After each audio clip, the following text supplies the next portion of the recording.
I was far too invested. We may or may not have coherent sentences throughout this entire video. Do not get between me and my period dramas. I cried my eyes out twice, so I'm just constantly disappointing myself. This man, he died and I celebrated. It's a nice representation of a religious person.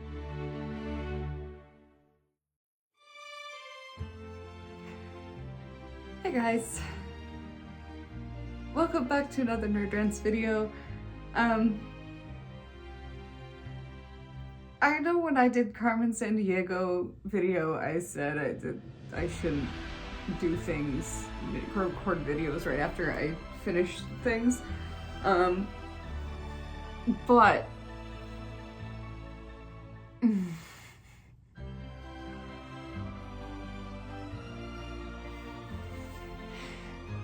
I literally just closed out of the last episode of Poldark.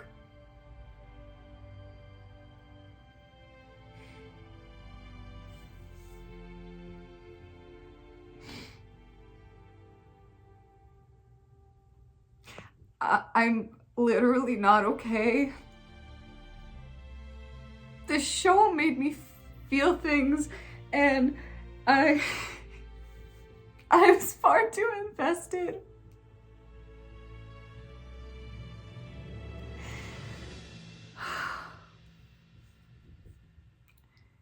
We may or may not have coherent sentences throughout this entire video.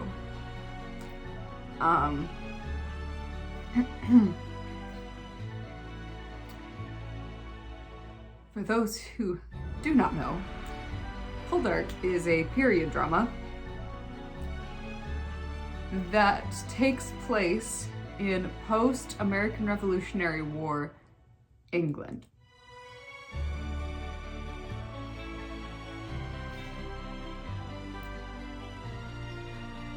And I am not like a romance person as far as that as a genre. But do not get between me and my period dramas. Oh gosh. We're gonna just lay it out right out of the gate. I cried my eyes out twice and I was almost there. I was almost crying several other times. Like,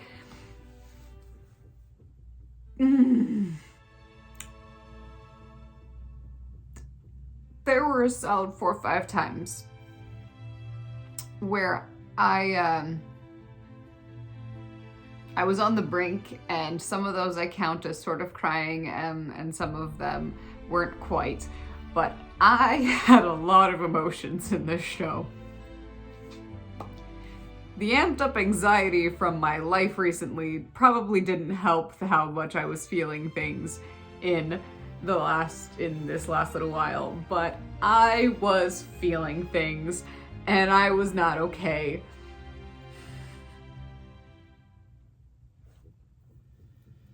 Literally every single character in this entire series is so well fleshed out, to the point where in almost every single case you understand where they're coming from, even if you do not like their viewpoint. You understand their motivations, you understand them as a person, and even though some of them are literal slime of human beings, you can understand some of them. Like the main antagonist. My gosh, he is literal scum. I hate him so much, but he also has moments where he almost shows some humanity, and I'm sitting there rooting so hard for him to show him to finally break out and show his humanity, and it makes me mad because I don't fully understand. Like, I don't understand why I root so hard for him to show his humanity. I literally don't. But every time he makes an expression where he's like kind of doubting this backhanded strategy that his companions are suggesting, or something like the main character loses his child. This is the first time I cried. I cried so hard when Ross's daughter died. Anyway, he shows some emotion, and for a moment I let myself believe that he's going to show some kind of humanity, and then he doesn't, and so I'm just constantly disappointing myself. His character is so good. He is such a wonderful antagonist, because there are moments where you feel like he almost doesn't want to be the antagonist, but he was raised that way. He has been led to see the world working in this way, and he has been, what word am I thinking of? He's basically been raised up to be this super shrewd, super, I'm gonna keep saying it, slimy businessman who gets what he wants by pretty much any means necessary. And he has revenge issues. Like, he hangs on to grudges like they're his lifeline. And it's, oh my gosh. But then he has moments where there's the slightest bit of humanity, and he shows that. But then it's almost, I feel like streaming it as a weakness. He pushes it down and goes back to whatever he was doing before, because that is what he knows and that's what is expected of him. So instead of showing his humanity, he reverts to his antagonistic ways. And oh my gosh, it's wonderful.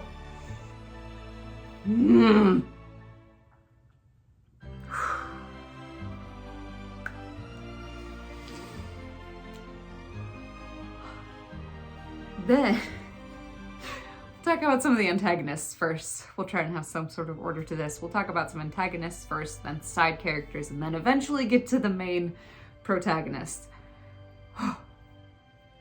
There was one character. There was an irredeemable character who died in season 4, and I was literally celebrating. Gosh dang it, his name. Osborne, yes. Osborne, who is a clergyman. Makes it even worse. I called George scum, but Osborne is worse. Osborne is, he's a cockroach that needs to be squished under a boot. The way he died was too merciful. Like, it was not a good death. He got knocked off his horse and dragged until he died. And I still don't think it was severe enough. This pastor, has a foot fetish. And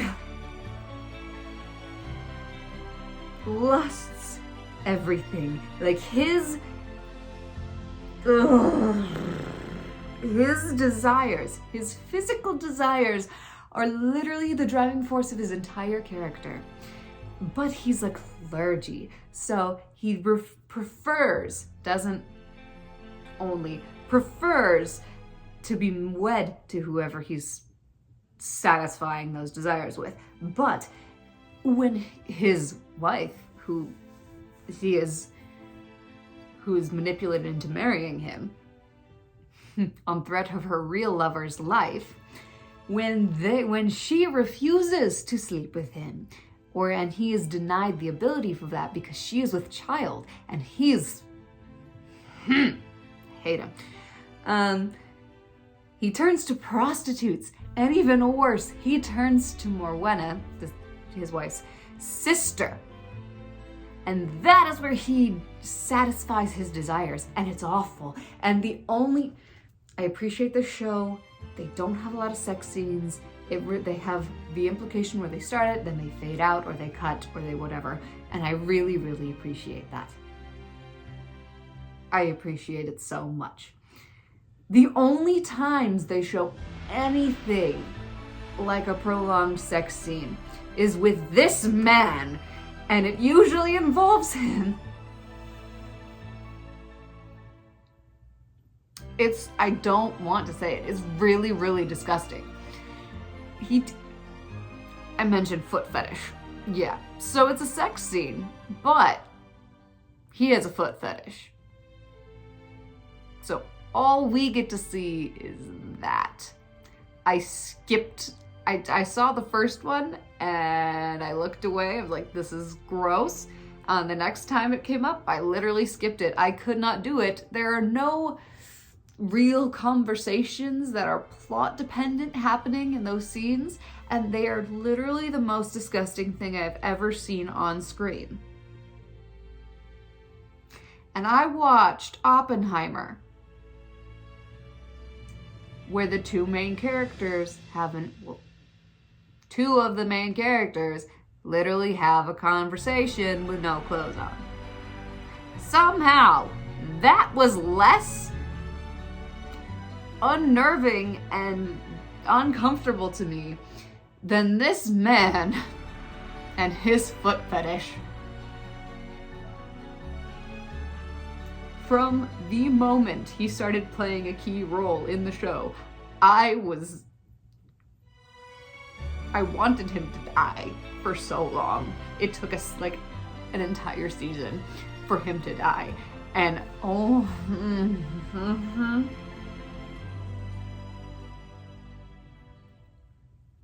Osborne Whitworth is a menace to society, and he deserved far worse than being dragged by a horse.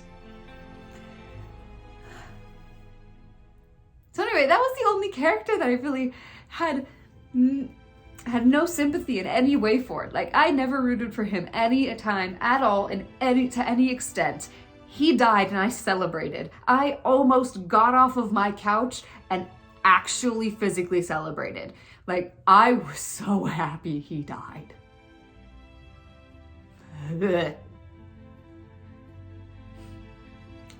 Yeah. And then there's because it's mostly George, especially in the first two seasons. George is the main antagonist, and then in end of season 3 and then the first little bit of season 4, there's Osborne. And then in season 5 we have Ray. I can't remember his last name. I'm blanking on his last name. Ray, certain man, and then Mr. Mercerin. Those are probably the main antagonists, and then there's a side antagonist called Tess. Tess I couldn't really get behind. She was secondary enough that there wasn't a whole lot of dive into her character. She was understandable, because the whole thing through this entire series is the Americans just did their revolution and won. The French are having their revolution, and yay, now it's in the honeymoon phase of that. It's like everything's so much better. And then we have England, and so the English are all in poverty and they're all starving while the elite are rising and all of that. And so the talk of revolution is a heavy theme throughout the entirety of the series. And so Tess is a revolutionary, but it's understandable, and we see her like arguing about it all the time. She's a conniving little lady who is basically throughout the entirety of at least the second half of the season, she's trying to get in all of the main character's pants as far as the guys. It's yeah. So she's like semi-understandable, but also like as far as her motives and all that, but also not my favorite antagonist. Because yeah, she's a little meh as a character. Like there's depth to her and I understand her motives and all that, but just as a character, she's kind of meh. So that's Tess. I don't have much to say on her. Mercer and Ray, we don't get as much motive for them beyond they're kind of just bad people.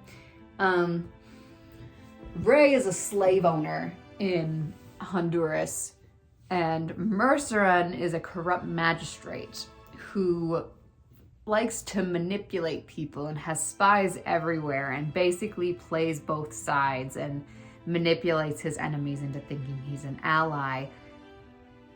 Ross. And uses that to defeat his enemies. So they're very, at least Merceron for sure is a very cool antagonist. And Ray is, again, slime of a human. But they're cool. They're not like as understandable or like sympathetic as some of like George and some of the other antagonists, but they're very interesting in their in-depth characters, and they like do stuff. That's another thing. Tess sort of does stuff, but also doesn't. So that's, yeah, her involvement, like, I don't know. Her importance in the plot is very unclear sometimes. As far as like, I don't know. But anyway, so they do things, and they're more of actual kind of a threat than I feel like Tess is.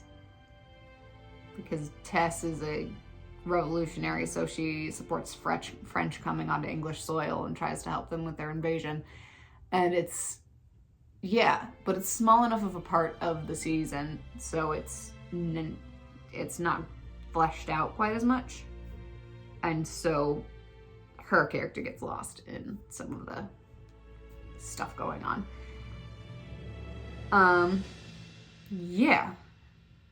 That may be all the main antagonists, really. We have George's uncle, who is like George, because it feels like he mostly raised him, but also his humanity shows through his care for his nephew, and even though he shows that affection through kind of some twisted ways because of who he is as a person, you still see his love for his nephew behind it. So it's very cool, and it's fun to see like his character. His character is very fun. Those I think are probably all the antagonists. The first season is a lot of, like, George is the main antagonist and a lot of character throwing into the characters and the setting and where we're at as far as history is concerned, all of the different classes and all that. It's very much building the world and the characters into season 2, where we get more like plot things, where there's a very clearly defined antagonist and point thing we need to overcome. Which I guess in season 1, it's Ross trying to get a mine and get that working. So there's kind of like this overarching goal happening, but it's not as like plot feeling as the other seasons. So I don't know. But anyway, yeah, those are pretty much all the antagonists. Side characters, we have Ross's wife is Demelza. Her brothers, Drake and Sam, I wasn't sure about them at first. The first couple episodes where they showed up, I was like, am I gonna like them? And then we got more into their characters, like, oh yeah, I do. I was a little iffy because Sam is a Methodist pastor. Demelza's dad was awful and abused them, and then he met a woman who helped him come to Christ, and then, so then he becomes Methodist, and so then he raises younger siblings in that. So Sam's whole thing is father's dying. I was like, I am passionate about this. My father's dying wishes that me and Dre go out and share this with everyone. So he's very passionate, and it's very cool to see how that he develops as a character and becoming and being the pastor. And it's very cool because it's a nice representation of a religious person, and it's so refreshing. So many times the religious person in media is wild and out there and crazy and villainous sometimes, like straight up turns into a maniac and a zealot and something like that. And it's these crazy interpretations of religion. And so having Sam be this normal dude who by season before, I think, works in Ross's mind and just lives his life and is also a pastor and is like going out and it's like, I'm being nice to these people because I want to save their soul, and being so outspoken about all of it. I love it. I love their portrayal of having this Christian guy who's a normal guy but just talks constantly, and just the way he talks is so constantly about his faith. It's so good. I love it. And Drake is a very like on the fence religious guy. It's like he starts out helping his brother and then he finds a pretty girl, and I was very iffy about him and like Drake and Morwenna's romance at first.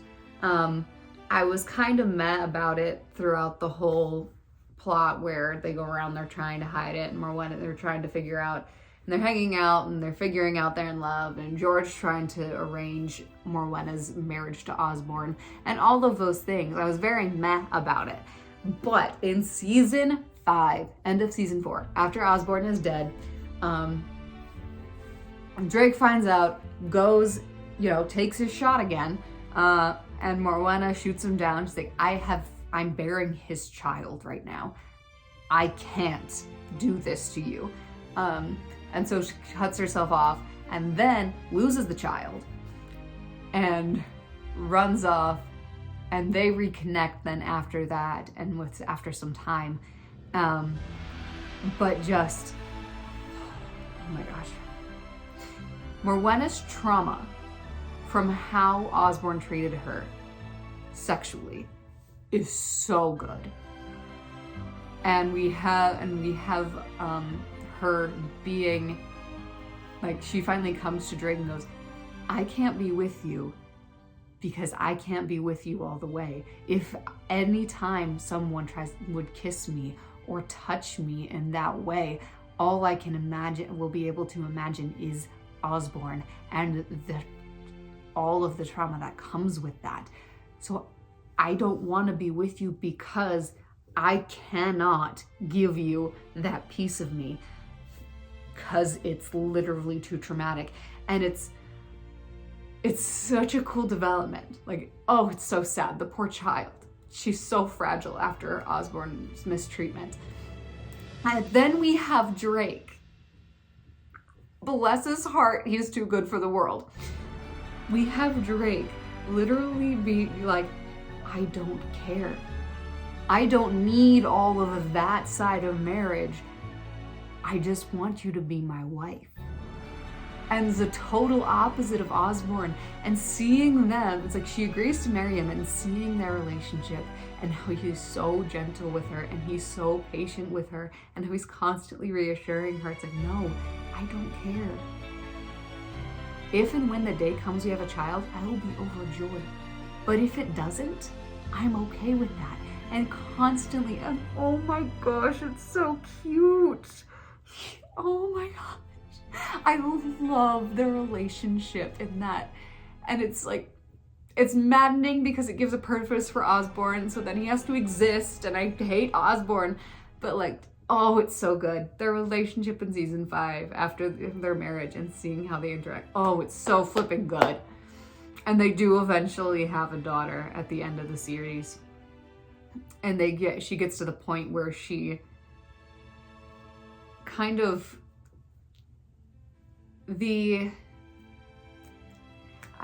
she realizes that she was hanging on to the son she did have with Osborne, who was taken away from her. And she was being strong and she wasn't allowing herself to grieve for that. So she was holding onto that piece of her past, and that is what was keeping her from being able to, then take control of her future and allow herself to love Drake in that way. And so there's a whole arc where she finds this son. She manages to track him down, and she's visiting him, and she's, nursing this ache that she's had. And through a series of events, Drake kind of ruins it, and she realizes, I have to stop. And she, excuse me, says goodbye to her son for good, walks out, she grieves, she lets herself grieve and realize, and basically then suffer the loss of that son and let go of that last piece of her past, of that life she had with Osborne. And that allows her to open up to Drake and let him in more and more until they then eventually have a daughter. And it's their relationship in season 5 is so good. I just love how Drake treats her and how he interacts with her. It's so good.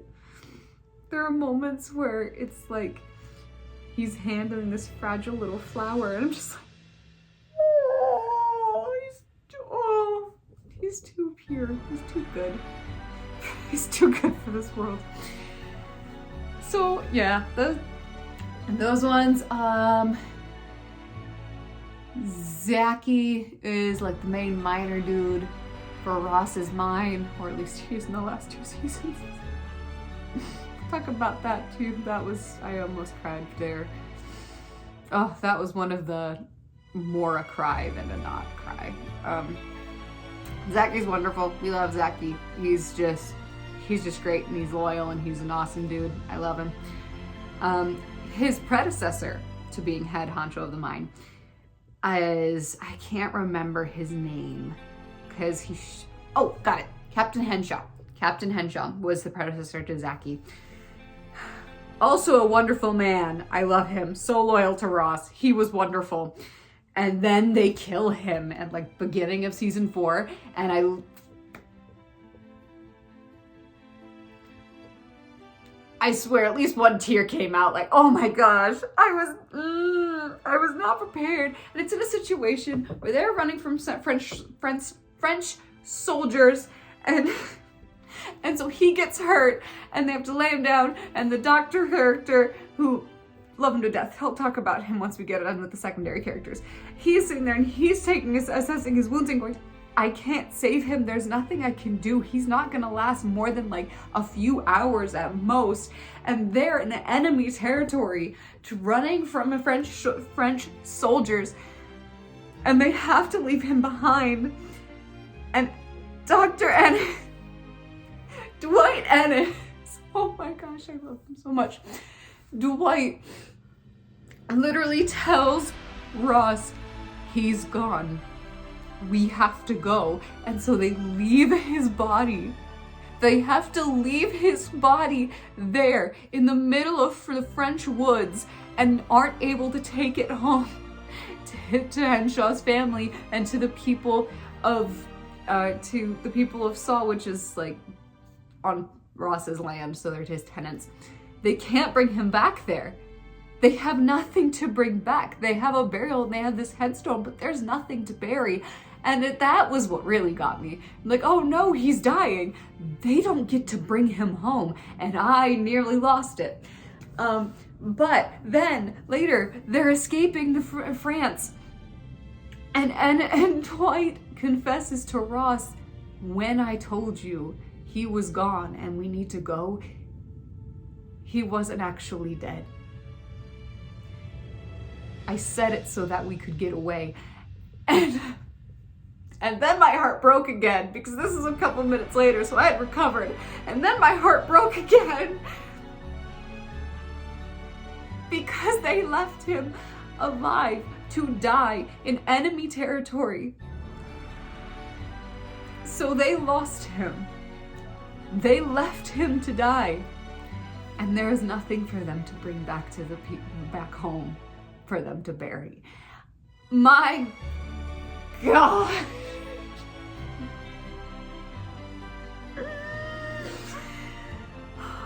Captain Henshaw has almost the saddest death in this entire series, just because of the situation surrounding it and what they have to do and the fact that they have to leave him behind. He almost has the saddest death, but not the saddest. The saddest death is reserved for none other than Francis Poldark, who did not deserve his fate.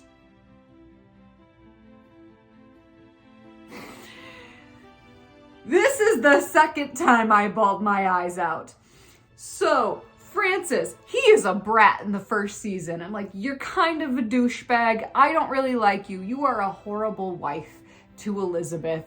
You really are. You are an absent father from your son, Jeffrey Charles. You're just not a great dude.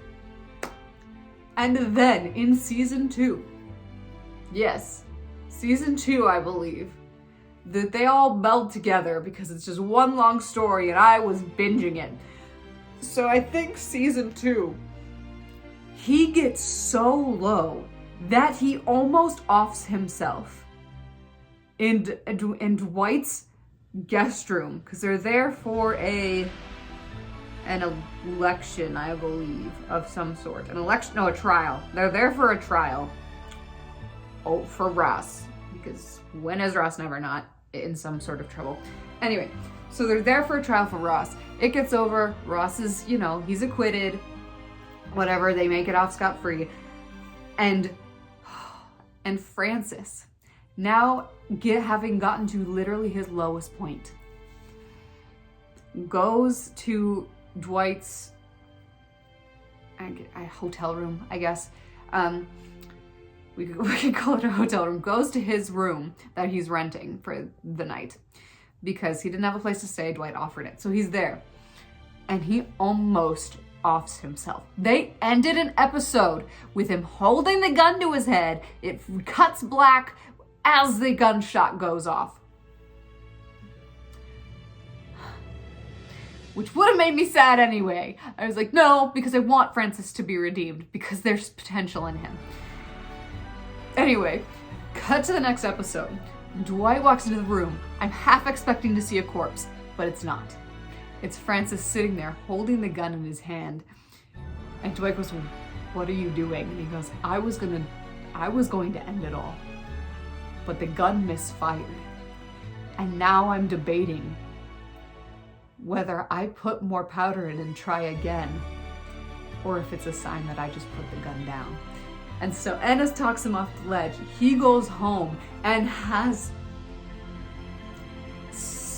a wonderful, wonderful redemption arc. Like, part of the reason he's at his lowest is he got his mine and stuff went under, so he's literally laying off his own means at this point, and he has to work his own ground and all of that. And so basically not much of an elite anymore as far as land owning and mining and all of that have to go. Still wealthier than everyone, still has servants, but very much compared to other aristocrats of the area far below. And so he goes home and he starts taking joy in his work, and he starts having hope again, and he starts being a good husband and a good father and being just this wonderful, wonderful human being who I love with all my heart.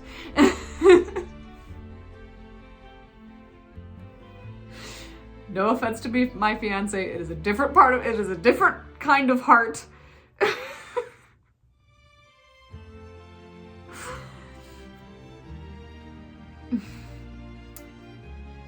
And he rebuilds relationship with Ross because they had been crumbling through season 1 because George Warlegan is a horrible influence on everyone. So he starts rebuilding his relationship with Ross, and he starts realizing George Warlegan is not the man he thought he was, and he is not the friend I thought he was. And so rebuilds that relationship with Ross. They go partner and they buy that, and they open up Ross's father. So yeah, Ross's father's old mine with the hopes of finding copper, becoming wealthy, and being able to do well for themselves again. They're struggling to find the copper. Francis is becoming more and more of a lovable character. And then, while Ross is off doing I can't remember what, Francis is in the mine, getting his hands dirty, such character development, and he finds what he believes is copper. So he brings it to Demelza, Ross's guys tell him to look at this when he gets back, and then goes back to the mine, and he starts looking, and he's basically canvassing what he believes is a bunch of copper ore. And he slips and he falls into a pit in the tunnel full of water. And something that has been mentioned from like the second episode of the series is that Francis never learned how to swim. So Francis is struggling and grasping at anything on the edge of this pit to save himself because he can't swim. And he manages to grab onto like a rod or something that was stuck in the rock. And he is clinging for dear life, screaming for help. Eventually, they're like, he's been gone too long. They start looking. Ross gets down into the mines and he's searching, and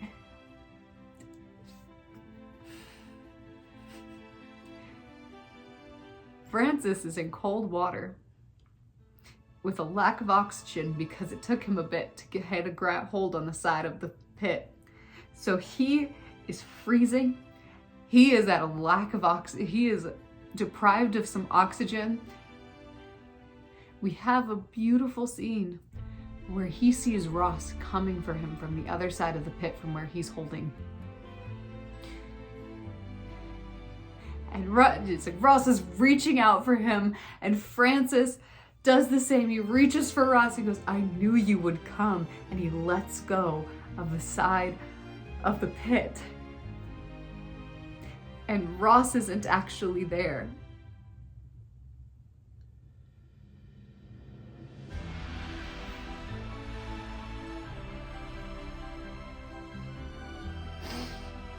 When I tell you I was audibly saying, no, don't. He's gonna live.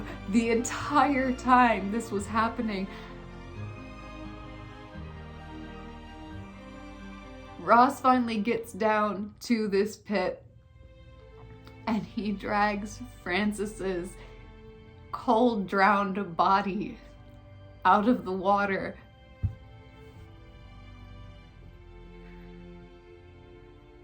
I cried so hard because Francis didn't deserve this.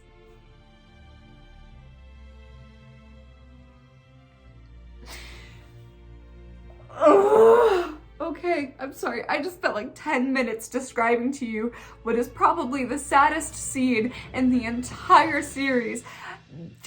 I just finished. You're getting spoilers. I should have warned you. It was awful. I cried so hard. It was not okay. It was not to the point of sobbing, but it was, the tears were coming down.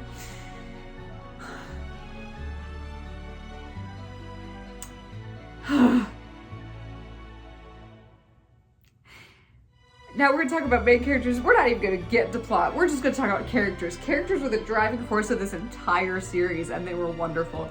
So we have probably, in my brain, 4 main characters, and then we'll have a 5th one that we'll talk about, well, 5/6 that we'll talk about because they are a wonderful duo for the short time that we got them together. So we'll start with that because there will be a rant about it. So Ross and Francis's aunt, or great aunt, yes, great aunt, Agatha, who is just an old hag. She is ancient as heck and snarky as heck. We love her.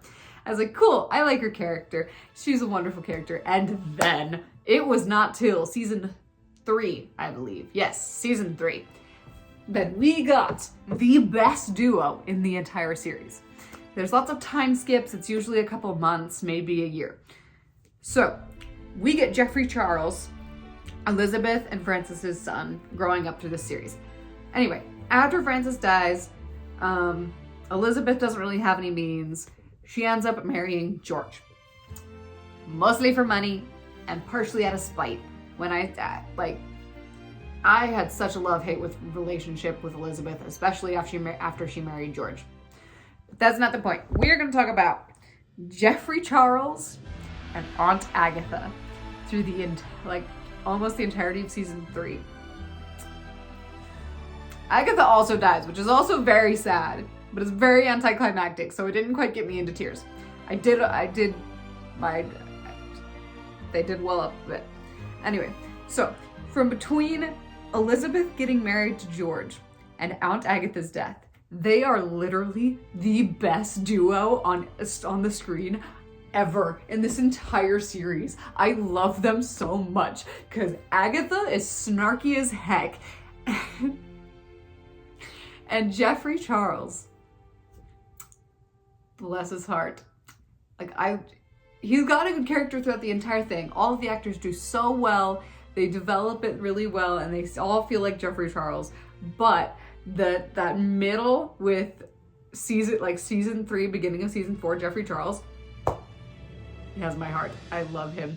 He is this snarky little kid who plays off of Agatha's energy so well. He's so rebellious to George because he's like, you're not my dad, and I'm a Poldark, and has, oh my gosh, I don't have all the right words to describe how good his character was in season 3. Like, oh my freaking gosh. He's wonderful. And to the point, I loved him so much to the point where I was disappointed when we got the older actor for him. Like, oh no, I want that Jeffrey Charles back. Even when he started going to London for school after stuff happened, like Russ ends up in Parliament. So we get flashes between Cornwall and London, and Jeffrey Charles in London was meh. I loved his character so much. So it was disappointing when we got him in London and he was, different because he developed and all of that. And it still felt like Jeffrey Charles, but it was still disappointing because he'd grown up a little bit and he wasn't the same and he didn't have Agatha to bounce off of. It was so sad. Oh, I loved them so much. There's something you just need to experience. I don't have the words to describe how much I loved how they interacted and bounced off each other. It was so good. The actors did so well with each other. So it's just something you need to experience. Okay, 4 main characters. We have Ross and Demelza, and then Dwight and Caroline. I did not think I would like Dwight and Caroline's relationship as much as I do. Because kind of forbidden love, Caroline's an heiress, and Dwight's kind of a little bit of a lower, not like a commoner, he's still a gentleman, but lower level aristocrat. So not the same level as far as the social hierarchy goes. And Caroline comes off as a very shallow girl, which is the point, is what she's been taught to portray. And then as we get into it, we see her showing support for Dwight's causes and his friends, just in little underhanded ways. And oh my gosh, I grew to love her so much. She's so sweet. And their relationship is lovely. It's so cute. It's so cute. I love it. And the number of times they try to run away and you figure it out, and then they don't, and then there's a rumor that Caroline's engaged, so Dwight goes and he joins the Navy, and then after he enlists, he finds out no, she isn't actually engaged. It was a scheme from her father trying to spreading that rumor. So then they manage to meet up before he gets deployed and sent out on his boat, and he gives her a little twine ring to promise his marriage to her, and then goes off. And then there's a whole sequence where they have to figure out how to get him, for his 24 hours of leave, get him back in order to marry her and have a moment before he goes off to sea again. And then he gets captured by the French, and Ross has to go save him, which is when Captain Henshaw dies. And the whole sequence is wonderful. And his PTSD, because he's stuck in a prison full of people who are sick and injured and dying, and he cannot save them. As hard as he tries, he gets close, and then the French take someone away to kill them. And it's just beating him down and beating him down and beating him down because he can't do the one thing he's meant to do. And so he makes it home with Ross, and he is suffering from PTSD. And Caroline can't figure out how to understand that because he doesn't want to talk about it, and she's never experienced anything close to that. And so them figuring that out, and then having their official public wedding, and their relationship, and them communicating through her dog Horace, and like talking about Horace but actually about the other. It's so cute and it's so good, and their relationship is so wonderful, and I love it. And then we have Ross and Demelza, who are the main characters. Their characters are the most fleshed out. Their relationship is the one that is the most explored. The relationships in this show, for the most part, are so realistic. It's so good. It's like how situations are handled, the kinds of problems that they have, like this, just the tenderness they show for each other, the irritation that they show for each other, the back and forth of it. It's so good. And because Ross and Demelza's is the main one that we focus on, there's so much of it.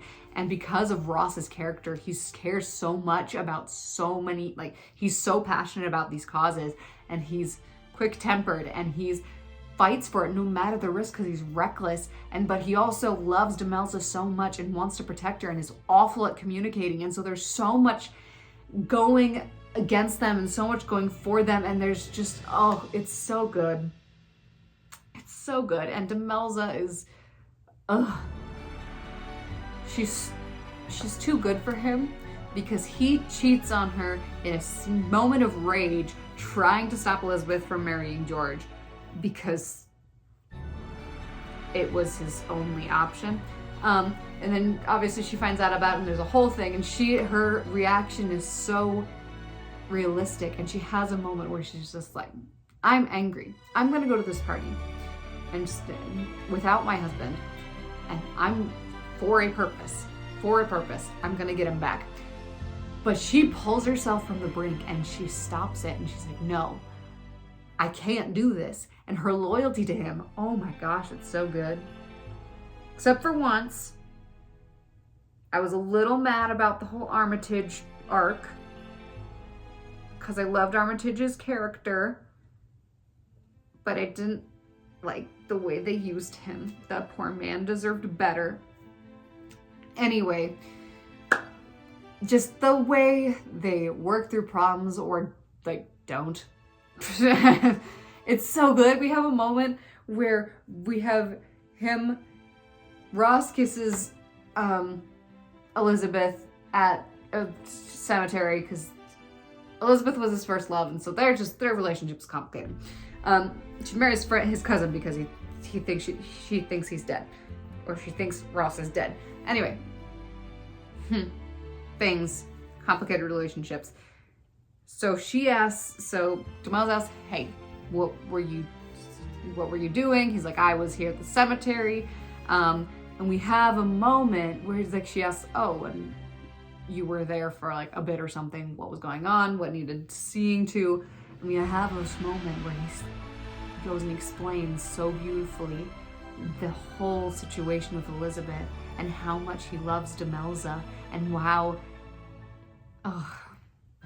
it's so good. And then cuts back, and he didn't say any of it. It was just in his head, and he lies to her, to her face, because he's scared to say things. Like, he's horrible at communication, and I relate so hard. I'm horrible at communicating especially when it gets more like personal and feelings. I suck at communicating. So that was so understandable. But the moments he does are beautiful. And we have a moment where he's explaining, where he, eventually does explain the difference between his first love and his true love for Demelza. And like every time they have to go through and like explain, no, I'm not, I don't, it's not the same. And this is how much you mean to me. It's wonderful. I love it so much. They do relationships so well. It's not idealized. It's not like, oh, marriage is awful, blah. It's very much the push and pull of there is hardship in this and there is awful things in this. Some of it outside our control, some of it brought on by ourselves, and how they stay together and work through it despite all these challenges. It gets me. I love it. Yeah, it's so good. One more thing to talk about. One more thing. I promise. Last thing. Which is kind of just the other things that got me in this series, because there's so many things. But one big thing that I wanted to discuss, because it got me both times they did it. Not once, twice. They did it twice.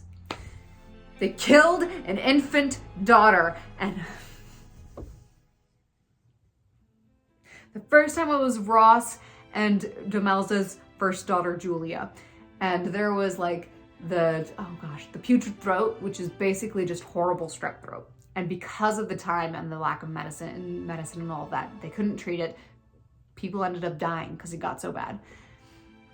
So putrid throat, it hits Francis, Elizabeth, and Jeffrey Charles in their home. Demelza, being the wonderful human being she is, this is in the midst of their rift between their families. She goes and she takes care of them, despite this separation between them. She takes care of them, and she manages to be with them and care for them enough that they survive. All three of them survive. She comes home. She is sick, and because she's obviously the mother, she gets Julia sick. Ross comes home. I can't remember where he is. He's always somewhere. And Dwight's there, and he's trying to treat them, and so they're sitting up through the night trying to just keep them alive. And it gets to a point where Ross is sitting with Demelza. Dwight comes into the room and he goes, I don't think I can save her. And we get a scene of Ross holding his infant daughter as she slowly dies in his arms. On flippin' screen, they kill an infant girl while her father is just holding her, knowing what's about to happen. Ugh. They do this twice! They do this to me twice! I cried so hard when Julia died. Like, that was the first thing that made me cry. This was before Francis's death. And I cried. I was like, what did I just get myself into? I was heartbroken. Especially as a child care provider who works with littles all the time and just children. I love children so much. It hurt me so much. And then jump ahead like two seasons, I believe, 2 seasons. Caroline and Dwight have a child. They have a daughter. And it's like, oh, it's so happy. And then Dwight one night looks at her, and he's just looking at her, and he gives her this look. And he's like, what is wrong? And at first glance, my brain goes, is she blind? Like, is she blind? Why is he giving her this look? And we finally get it out of him. And he's looking at her, and he examines her, and he realizes his daughter has a heart condition.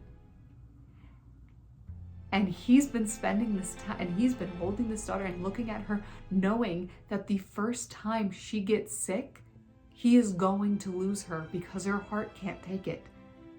And so it's not even a shock this time. He knows it's coming, and he is struggling to come to grips with that so that he can tell his wife, because she gets to deal with this too. And so he's struggling to figure out how to tell her. He's struggling to accept it himself. And then she gets sick. She's a couple months old. She gets sick. And Caroline doesn't know what's wrong yet. He's telling her it's a cold. And in desperate hope goes, it's nothing, it's a cold. And then he's, obviously treating her like he knows she's going to die. And Caroline doesn't understand. And he finally has to tell her. So she's just like pissed and horrified and scared. And then we get to see her holding her child in her arms. We got to assume she's holding her child in her arms, and Dwight's standing behind her just absolutely in distraught. And he goes, "Caroline, she's gone. Can I have her? Can I take her away so you don't have to look at our infant's corpse?" And she goes, "No. Don't. Give me a moment longer." And we get a confession later where she's going, "I didn't want to let him go because as soon as I gave her up, it was real. It was that moment of finality. She was really gone. I had this unrealistic belief that if I just held on to her, as long as I held on to her, she might come back."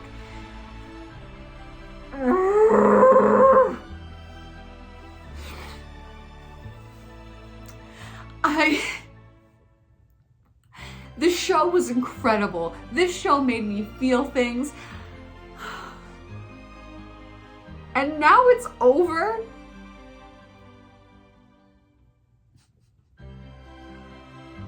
And now I get to figure out what to do with myself. Because I was far too invested in everything.